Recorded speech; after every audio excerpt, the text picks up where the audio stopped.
सीना नदीच्या पुरामुळे पिठापुरी येथील खरात वस्तीत हाहाकार माजलाय। सरकारनं स्थलांतर केलेलं असलं तरी घरं नदीच्या पाण्यात वाहून गेलीत। पाण्याचा लोंढा आल्यावर लोकांनी जीव वाचवण्यासाठी वस्ती सोडली। या परिस्थितीचा आढावा घेतलाय आपले प्रतिनिधी काकासाहेब कांबळे यांनी। धाराशिव जिल्ह्यात अतिवृष्टीनं थैमान घातलंय आणि तुम्ही पाहू शकता मी आता सीना नदीच्या पात्रात आहे असं म्हटलं तर चालेल, कारण पण नदीनं पात्र सोडलंय आणि सीना नदीचं पाणी हे पिठापूर गावातील या खरात वस्तीत घुसलंय आणि प्रत्येक घरात पाणी गेल्यानं या येथील रहिवाशाचं मोठं नुकसान झालंय। त्यांना आता प्रतीक्षा होती मदतीची आणि मदत करण्यासाठी त्या काही ग्रुप आलेत। कुठून आले तुम्ही, काय मदत करताय नेमकं? आम्ही सोनारीतून बहिर्नाथ अन्नक्षेत्रामधून आलो। अन्नछत्राच्या मार्फत आम्ही ह्या गरजू लोकांना ब्लँकेट, शालेय साहित्याचं वाटप, धान्याची किट, जीवनावश्यक वस्तू इत्यादी वाटप करण्यासाठी आम्ही या ठिकाणी आलेलो आहोत। तर ते बघून फार दुर्दैवाची गोष्ट वाटते।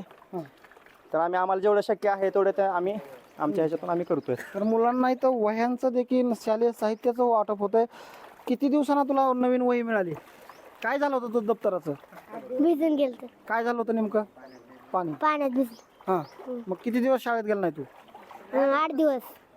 आता शाळेत जायचंय?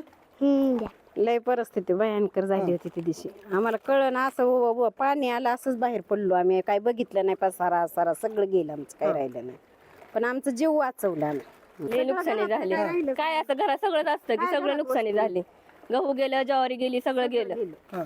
खायचं सगळं सामान होतं घरात, सगळं गेलं, काहीच राहिलं। फक्त आम्ही जीव वाचवलं आणि लेकरं फक्त घेतली। किती लोक होते या वस्तीमध्ये आणि तुम्ही कसं सगळे जण तिकडे लय निघून? हाय, सगळ्यांच्या घरी 7-8 माणसं आहेत सगळे। आमच्या घरी 7-8 जण आहे आम्ही। असा पाऊस कधी बघितला होता का? कवाच नाही आयुष्यात नाही पाऊस बघितला कधी। ही काय पहिलीच बारी पाऊस येण्याची, बघण्याची बी पहिलीच बारी। आता करायचं आणि खायचं, काय नाही, कोणी लेक नाही, बाळ नाही, कोणी नाही, कोणी एकटीच आहे।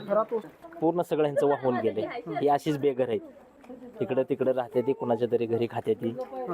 जनावर बघलेला काढली गेली, जेवढी राहिली तेवढी काय बघलेला निघाली, बाकीची गेली। सीना नदीचं पाणी या खरात वस्तीत घुसलं आणि अनेकांचे संसार उद्ध्वस्त झालेत। आता यांना गरज आहे ती सरकारच्या मदतीची आणि भरघोस मदत होईल अशी या नागरिकांमधून आता मागणी होते। काकासाहेब कांबळे, खरात वस्ती, परंडा। लोकशाही मराठी ऐका, पहा, जागरूक रहा।